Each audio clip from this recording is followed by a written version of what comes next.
Hi hello అండి. ఆణిముత్యాలు చెప్పుకుందాము.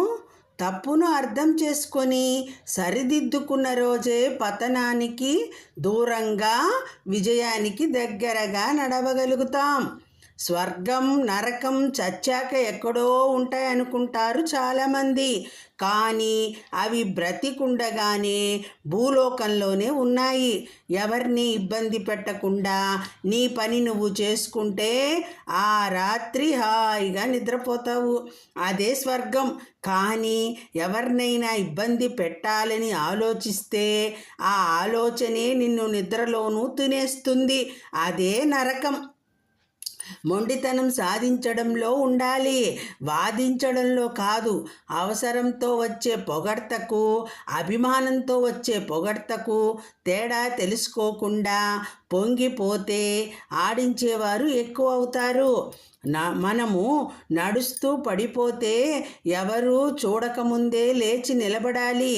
కానీ జీవితంలో పడిపోతే అందరూ చూస్తూ ఉండగానే లేచి నిలబడాలి.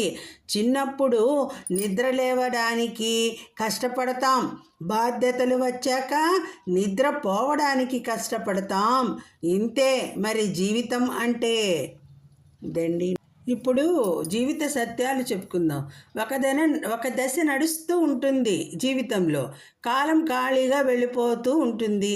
మౌనం మాటగా మారిపోయి ఉంటుంది. నిద్ర దూరపు చట్టంలా ఎప్పుడో కానీ రాదు. చుట్టంలా ఏకాంతం ఒంటరితనం రెండూ ఒకటైపోతాయి. నిందలు అవహేళనలు అలవాటుగా మారిపోతాయి. తుదకు రాను రాను స్నేహితులు కూడా దూరం జరిగిపోతారు. మనుషులు నిన్ను నమ్మడానికి ఆలోచిస్తారు. నీ ఓటమి చేతగానితనమని ఊర్లోని నోర్లల్లో తిరిగేస్తూ ఉంటుంది. ఎన్నో రకాలుగా నీ గురించి వాగుతూ ఉంటారు. అన్నింటికీ జీవం లేని ఓ చిరునవ్వుతో దాటేస్తూ ఉండు. ఇక పోగొట్టుకోవడానికి ఏమీ లేదని అర్థమైంది కదా. ఇప్పుడు మళ్ళీ నీ సాధన మొదలుపెట్టు. ఏ ఓటమి గెలుపు ఏది ముగింపు కానే కాదు. ఎవరి కోసమో కాదు.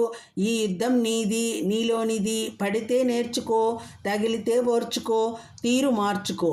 నువ్వు లేచాక నవ్వినే ఈ నోర్లన్నీ నోరెళ్ళబెట్టుకుంటాయి. నీ విజయమే వారికి చెంపపెట్టు కావాలి. అంతవరకు సహనం వహిస్తూ ప్రయత్నించు.